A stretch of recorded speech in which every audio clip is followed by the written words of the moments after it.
Let's start this lecture with a review. How do we find lowest common multiples? I hope when you look at this question, you know what the lowest common multiple is for 5 and 10. It is 10.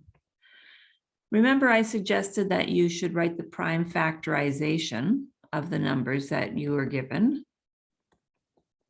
And for the lowest common multiple, we used all of the prime factors, not just the common ones. We used all the prime factors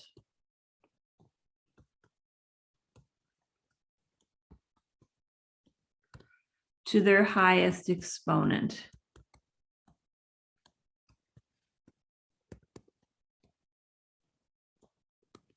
So in the case of 5 and 10, there's 1, 2.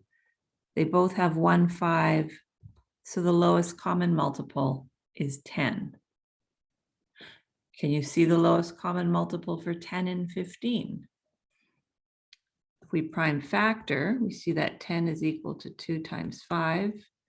15 is equal to 3 times 5. We're using all of the factors, so 2, 3, and 5, to their highest exponent. The highest exponent on any of them is 1. So it was 30. I hope that's what you knew it was.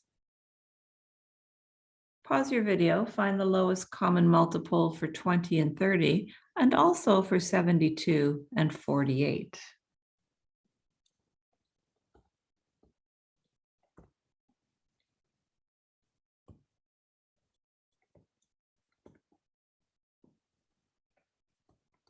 So all of the factors, there's a 2, a 3, and a 5 to their highest exponent. That would be 2 squared here. Do you see? Did you get 60? I hope so. We're using all of the factors to their highest exponent. But look, if I looked at this all together, there's 3 factors of 2. It doesn't matter. We're just using the highest exponent, which is a 2, not a 1. We're not adding those exponents. And here, did you prime factor 72? Good practice for those of you who've forgotten your prime factoring.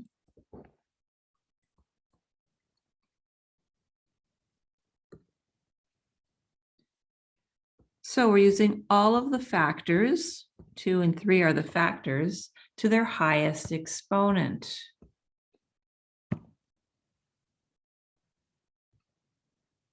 Oh, I don't know, 16 times, oops, that's supposed to be a 2. I was thinking about what it equals.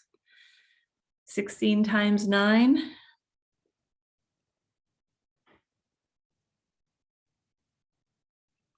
Oh, it is 144. There you go.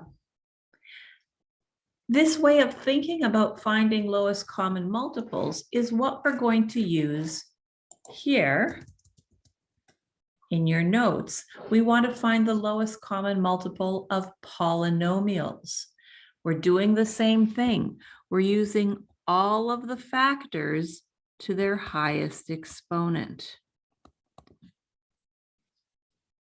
So look at this first example. We have 2 factors. So we're going to use both of those in our lowest common multiple. And then if I look at my second polynomial, I also need 2x. Oh, we like to write that at the front. And x minus 3, I've already got the x minus 3. This is my lowest common multiple. Let's look at the second example. We need 2 factors of x minus 1. I already have an x minus 1. I also need x plus 1. Let's look at the next question. We need factors. That means you have to factor.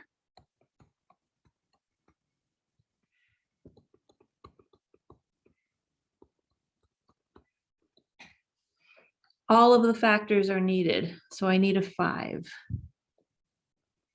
I'm going to put my x squared next because I know it has to go beside the 5. And I need 1 factor of x plus 3, not 2 of them, because we're using the highest exponent, and the highest exponent is 1. Can you find the lowest common multiple for question 4?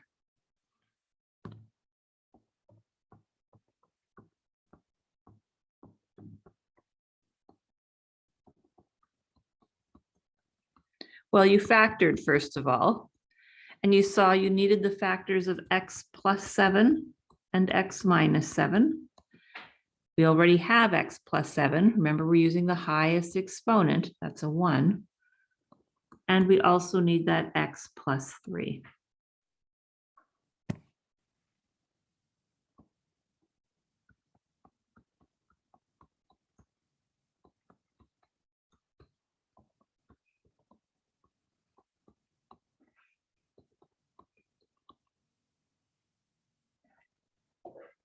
Oops, I don't know what I did there.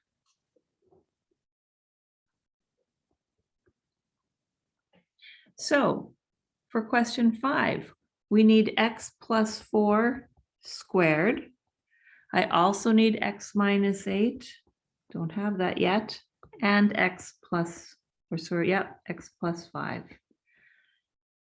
It's very important that you know how to find the lowest common multiple of polynomials. Make sure you practice that. Now, this is an interesting idea. Find the missing factor for each polynomial. I'll start at the bottom here. This polynomial has x plus 4 squared. It has this one. So what is it missing? Well, clearly it's missing x minus 8 and x plus 5.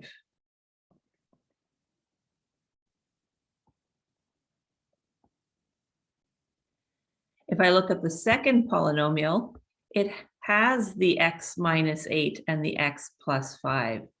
It's missing the x plus 4 squared. That ability to find what's missing from the polynomials is also going to be important as we move ahead and look at adding and subtracting with different denominators. As you can see in your notes here, there's some practice for you. I would strongly suggest that you use this to prepare for your test that's coming up in a few weeks. It's also a good exam review. The answers for these can be found on your class Moodle page.